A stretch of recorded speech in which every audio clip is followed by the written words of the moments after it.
15,108. Here we are. We're about to find out some information and blow your minds. We're going to find out some information and open your minds up to receive. You'll find some information to find out where some have been maybe led astray, maybe puppeteered, maybe being usified. Is that you? Find out if that's you. Find out how to help those who it might be them. Cut the strings. Free the mind. Carter G. Woodson, brother, came up with Black History Month. Wrote the book, The Miseducation of the Negro. As we celebrate Black History Month, as we have people to come in to speak on these topics, present on these topics, has any of them read The Miseducation of the Negro by the guy who came up with the holiday? Is what I'm saying. Put your mind where your mouth is. Mouth where your money is. Feet to where you're going to. Show and prove. Show and prove. We need to get in, if we're promoting ideas, we better know what's behind it and circle that square. All right. I'm going to give you some selected readings from this book to open your minds to what's inside the book and open your minds what those preaching about it should really be talking about and save them from being hypocrites. The contents of this book by Carter G. Woodson, The Miseducation of the Negro. The contents are the seed of trouble, how we missed the mark, how we drifted away from the truth, education under outside control, the failure to learn to make a living. The educated Negro leaves the masses. Dissension and weakness. Professional education discouraged. Political education neglected. The loss of vision. The need for service rather than leadership. Hirelings in places of public servants. Understand the Negro. The new program. Vocational guidance. The new type of professional man required. Higher strivings in the service of the country. The study of the Negro. And much about the name. These are the chapters discussed in the Miseducation of the Negro to find out what we're supposed to be doing and implementing during Black History Month to overcome and build upon these, to get some knowledge from these, the wisdom in the words written, and put that together and get some understanding, which is some action which we're showing and proving that we're building upon this. Some excerpts. Pay attention. The mere imparting of information is not education. Above all things, the effort must result in making a man think and do for himself.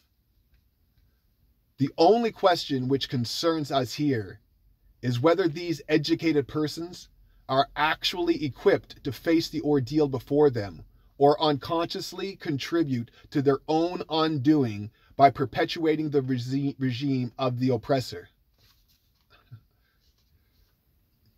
The same educational process which inspires and stimulates the oppressor with the thought that he is everything and has accomplished everything worthwhile, depresses and crushes at the same time the spark of genius in the Negro by making him feel that his race does not amount to much and never will measure up to the standards of other people. The Negro thus educated is a hopeless liability of the race. If the educated Negro could go off and be white, he might be happy. But only a mulatto now and then can do this. The large majority of this class then go from denouncing white people because they're trying away from black and decrying black people because they're not white. Watch how we're being played.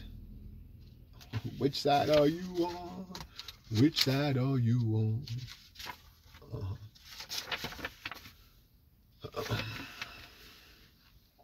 However, the usual way now is for the whites to work out their plans behind closed doors, have them approved by a few Negroes serving nominally on a board, and then employ a white or mixed staff to carry out their program. This is not interracial cooperation. It is merely the ancient idea of calling upon the inferior to carry out the orders of the superior. Bam! Shots fired. Are we ready for that?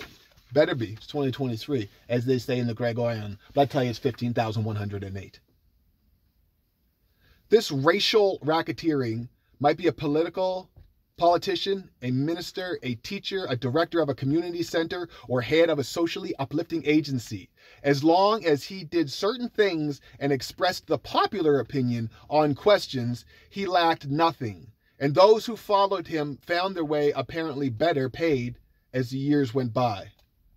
His leadership then was recognized, and ultimate undoing of the Negroes in the community was assured. Man. The Miseducation of the Negro, Carter G. Woodson. This is Black History Month. We're reading from the book that the guy who made Black History Month wrote. We should be down with that if we're stand on your square, circle square, baby.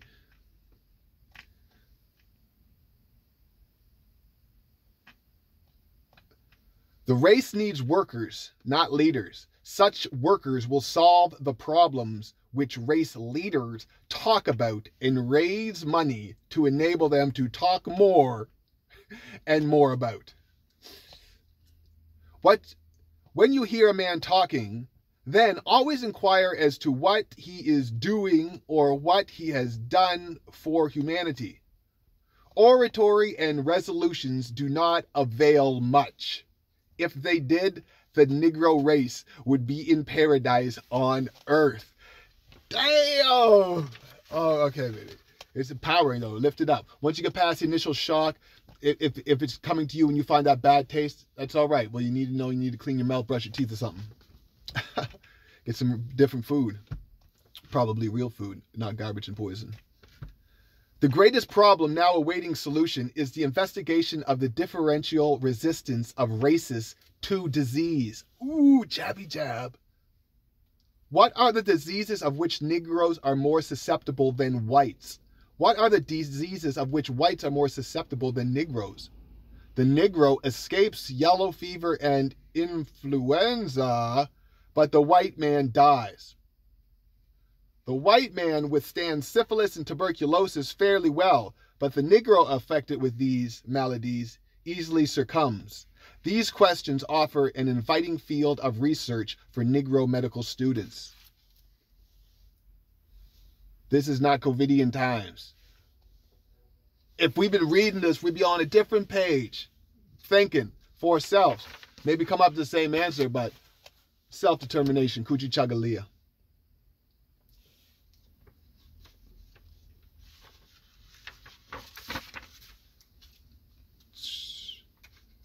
Well, what's we got next?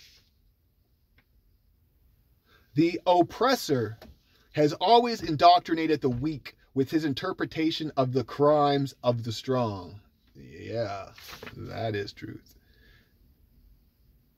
If you can thereby determine what he will think, you will not need to worry about what he will do.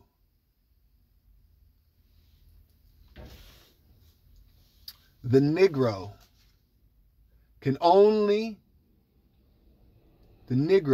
can be made proud of his past only by approaching it scientifically himself and giving his own story to the world. What others have written about the Negro during the last 3 centuries has been mainly for the purpose of bringing him where he is today and holding him there. This is The Miseducation of the Negro by Carter G. Woodson. Telling you to be scientific, telling you about diseases, telling you about breaking down your biology molecularly. This is The Miseducation of the Negro. If you're into Black History Month, this is what each and every day should be about. Stuff from this, building upon.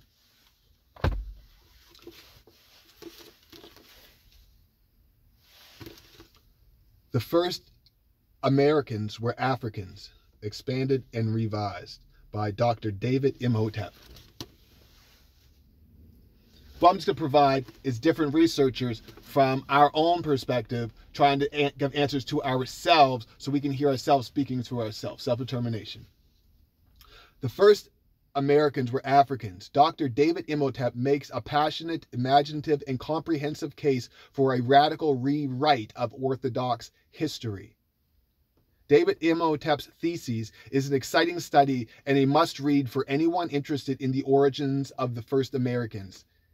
It is our deep conviction that Black Africa is at the very root of the human adventure. and is the seed of all civilization.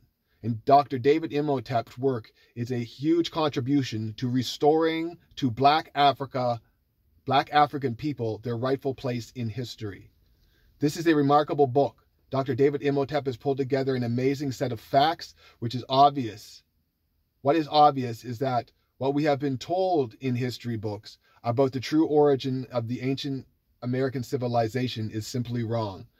This book provides convincing evidence that the Americans were settled far earlier than thought and that the earliest inhabitants probably came from Africa. Doctor, theses.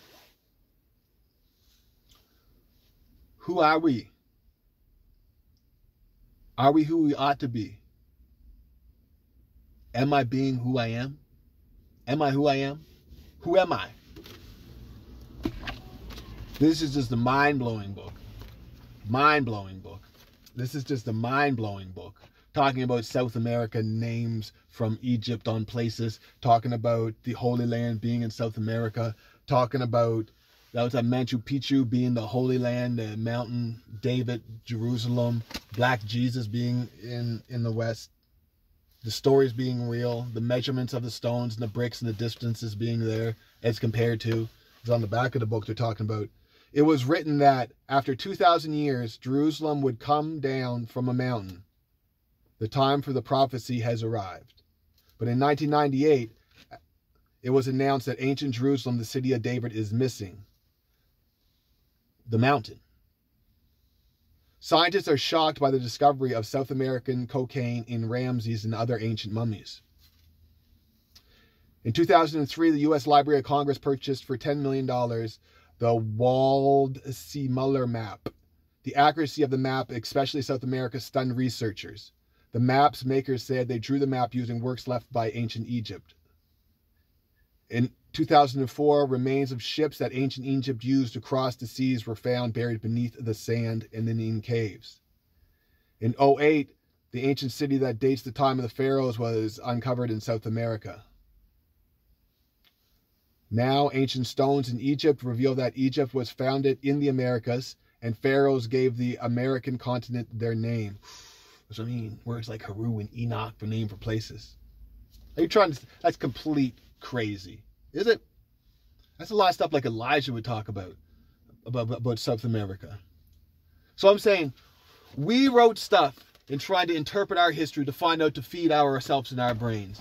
We have got the doctorates and the researches which we can go to and read and peer review and come on our own conclusion. And it has been talked about by Carter G. Woodson in the book of Negroes, from everything from the jabby jab to who is here and where and what, when, how, and why. Who? Social studies. What? History. What? Economics. When? History. Where? Geography. Why? Politics. This is Babalu Ainu Shabazallah, Dr. Carbon, the Medicine Man, giving you food for thought. Carter G. Woodson, are your leaders talking about Black History Month reading this book? Make this a mandatory read. Question your leaders. And be easy. Give them to the end of the month to read it. And then hold their feet to the fire, because it is 15,108. This is the kind of work that's being dropped around the world in our communities. So if you're not speaking about these books and understand it, then you're speaking from the forked tongue of the oppressor, and you are being what's being talked about in this book. Save yourself, save your uncle, save your aunt, save the people, save the planet, save humanity. Civilize. Peace.